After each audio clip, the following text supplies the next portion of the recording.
Hi, Yan. Let's take a look at this new set of essays, online translation apps. Okay.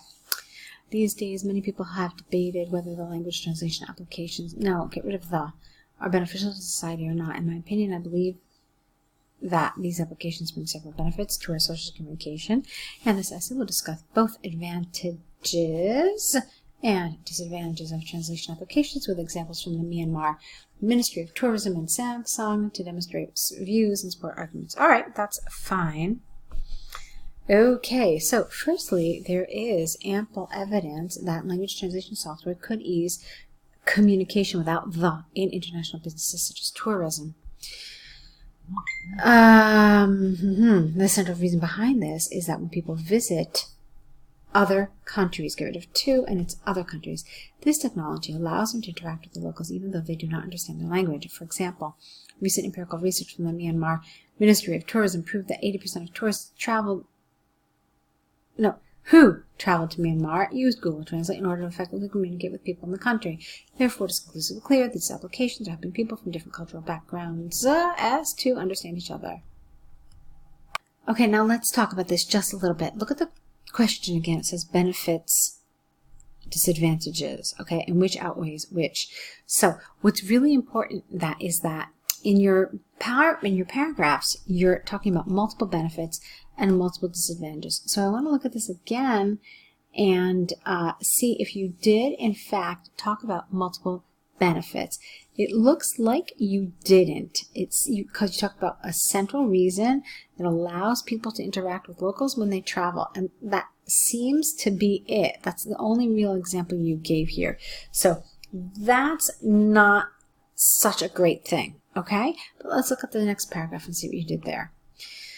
On the other hand, the drawbacks of online translators should not be overstated. This is largely because most translators are not approved by professional linguists, not linguistics, which can lead to misunderstanding and communication.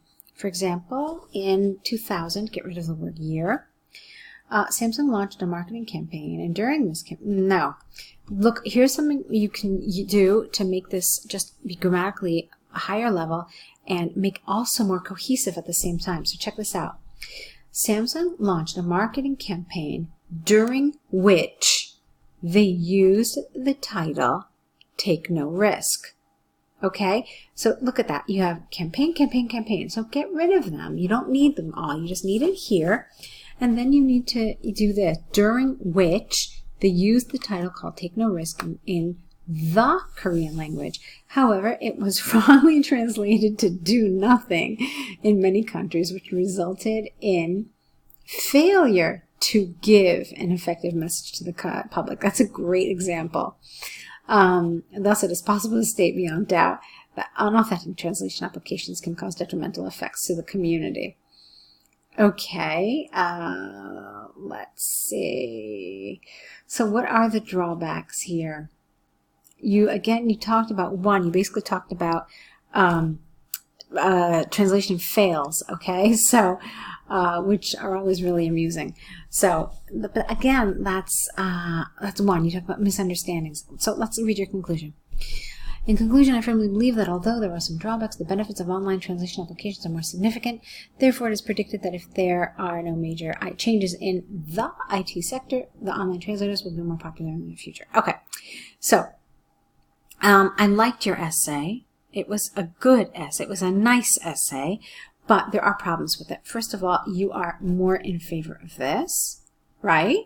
Which means that this should have come second. We want the side that we support to come at the bottom of our essay because it acts like an anchor. It remains in the mind of the reader more, and it just seems stronger that way, okay? So you have to reverse these paragraphs. But the biggest problem for me is this, that you only mentioned one benefit, essentially, and you only mentioned one drawback, whereas it asks about benefits and disadvantages, okay? So I'd like to see one more of each in each of these paragraphs so that the examiner can be like, okay, yeah, you didn't answer the question. But the examples you used were nice. I like them. So you're on the right track, but I need you to pay attention to those nuances in the question just a little more. All right, let's take a look at your task one. Okay, so let's talk about your CV here. Not your CV, your cover letter for your CV. Dear Sir, Madam, I hope this letter finds you well. It's a formal letter, so let's kind of avoid any of this ellipsis, which makes our writing sound less formal.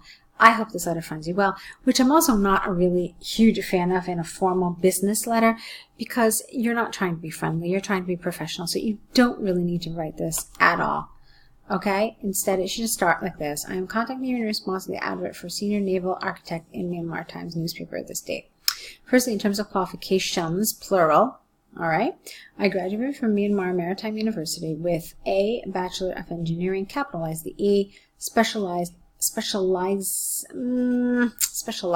is the right word in naval architecture. During my university study, I learned how to approach a ship design by performing ship structural and stability calculations. It's interesting. Furthermore, I worked as a naval architect for 6 years in a company based in Singapore.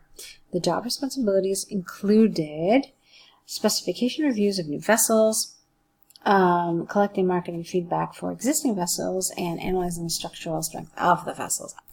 I would have liked to see you rewrite this sentence because there was just too many times we used the word vessels in one sentence.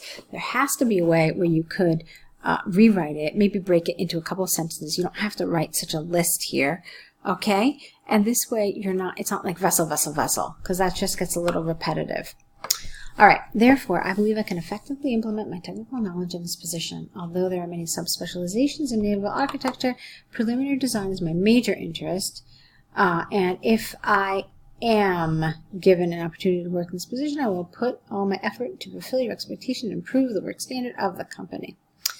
I appreciate your time and attention into this matter, and I await your response. Yours faithfully. All right, so fine, except for one thing. Where is this?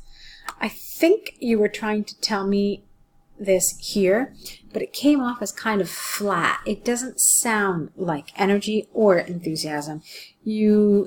Honestly, it sounds like a little bit of a lack of confidence. I believe I can effectively implement my technical knowledge. Isn't really energetic or enthusiastic, okay? And then here, if I am given, I will put forth my effort. Again, okay, you're trying to show that you're interested, but again, it doesn't qualify as energy or enthusiasm. So you're probably wondering, all right, Ellen, what is energy and enthusiasm in this context? Well, it's a lot of things. You could say, for example, that, well, this is one example that I always use. Let's say that you know that this particular company you're applying to uses a certain type of design software. You could say that, I recently became certified in using XYZ design software that you also use as a demonstration of my commitment to working for your company.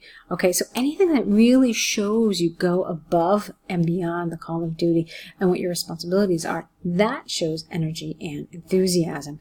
Or if you show something like really remarkable that you did for your current company or for a previous employer, that really was noticed and was perhaps rewarded, that too shows energy and enthusiasm. So these are the kinds of examples you want to use. So it's really important that you understand what these questions are asking you so you can see beyond just the words and say, like, okay, what do they really want to hear from me? All right, and so that's the kind of thing I want you to do. On the whole, it's a nice set. You did a lot of good things here.